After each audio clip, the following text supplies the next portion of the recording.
Bonjour et bienvenue dans cette petite capsule portant sur le concept du schéma de principe. Donc, on est dans l'univers de l'ingénierie.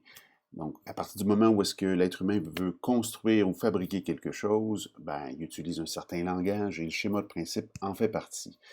Donc, un schéma de principe, hein, c'est pour éviter de se retrouver avec une situation de fabriquer un objet, puis se retrouver avec une finalité qui serait totalement à côté de ce qu'on aurait prévu. Donc, c'est pour ça qu'on utilise des dessins, des symboles, on utilise des standards pour arriver à communiquer une information, puis à arriver à vraiment ce qu'on souhaitait obtenir. Ça touche vraiment tout ce qu'on peut fabriquer, hein. Tout ce qui n'est pas trouvé dans la nature, en fait, c'est fabriqué par un être humain et ça doit être designé, ça doit être prévu, ça doit être concerté entre différentes disciplines parfois et que ce soit plus ou moins esquissé. Vous allez voir, là, le schéma de principe, là, on veut aller dans une communication d'une idée générale. Je vous réfère à vos feuilles de notes à la page 163. On va commencer avec une petite définition. C'est quoi un schéma de principe? Il y a le mot principe dedans, là, en français. Le mot principe, on veut comprendre le sens, hein. Donc, vous appuyez sur pause si vous en avez besoin. Le schéma de principe, c'est un dessin d'abord, hein, schéma, ça le dit, euh, dans le but d'expliquer le fonctionnement d'un objet. On va y mettre certains symboles, certaines symbologies standardisées. Je vais en montrer quelques exemples, mais on garde le principe, hein, c'est le fonctionnement de l'objet qui nous intéresse. On ne cherche pas à plus que ça, là. Vous avez deux exemples juste à côté de moi, là, un ciseau avec un autre tire-bouchon. Donc, je vais prendre le tire-bouchon qui ressemble grossièrement à celui que j'ai dans les mains présentement, là, comme exemple pour voir qu'est-ce qu'on pourrait faire pour dessiner le schéma de principe de cet objet. On a une symbologie normalisée en ingénierie, hein.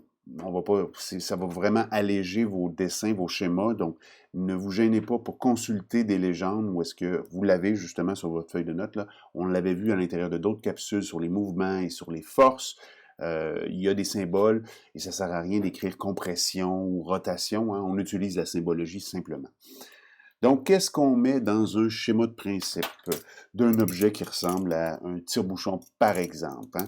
Il y a quatre choses à retenir, très simples, hein? Vous faites un dessin simplifié en couleur, idéalement en couleur. Pourquoi? Pour vraiment différencier les différentes pièces et ça nous permet de mieux comprendre, dans le fond, comment va fonctionner l'objet parce qu'il y a des morceaux qui ne sont pas les mêmes, qui bougent vraisemblablement pas en même temps que d'autres morceaux, par exemple. Donc, on simplifie, il n'y a pas besoin d'être super en dessin, mais on rajoute de la couleur, ça nous aide vraiment à comprendre. Deuxième chose, on va nommer chacune des pièces de l'objet. Donc, vous nommez les pièces, vous pointez au besoin s'il n'y a pas d'espace sur la pièce, il n'y a pas de souci. Si vous ne connaissez pas le nom d'une pièce, hein, vous l'inventez. Si vous manquez d'inspiration, ben allez-y, puis nommez pièce 1, pièce 2, là, il n'y a pas de souci avec ça, là. Ça nous aide à communiquer une information d'un dessin à l'autre, d'un schéma à l'autre, ou de partager là, des soucis ou des inquiétudes par rapport à une pièce avec quelqu'un d'autre de l'extérieur, puis on peut faire référence à la bonne pièce à ce moment-là. Troisième chose qu'on met, les forces. Donc, pour que l'objet soit utilisé, forcément, petit jeu de mots, là, mais forcément, il va falloir, dans le fond, appuyer à des endroits, tirer à d'autres endroits, tourner. Donc, il y a des forces en jeu. Dans un objet comme un tire-bouchon comme celui-ci, hein, il y a pas seulement, mais il y aurait éventuellement au moins les forces là, lorsque on a inséré, dans le fond, la vis. On a la possibilité de baisser, si on veut, les deux manches pour soulever, dans le fond, le bouchon. Donc, on va avoir deux forces à indiquer. Vous indiquez les forces aux endroits où est-ce qu'ils sont les plus à propos. Et c'est ça. Prochaine et dernière chose à mettre sur un schéma de principe, les mouvements. Comment les pièces y bougent. Donc, il y avait trois types de mouvements. Vous utilisez les bons symboles.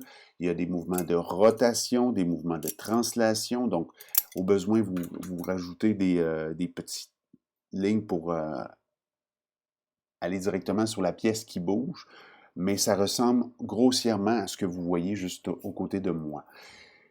Je vous ai mis dans vos notes de cours aussi un petit, on va commencer par se noter, pardon, les quatre choses qu'on vient de nommer, là, c'est-à-dire les mouvements, les forces, le nom des pièces et un dessin en couleur vite fait, là, un schéma, comme on dit. Donc, ce sont les 4 choses qu'on veut retrouver dans dans un schéma de principe.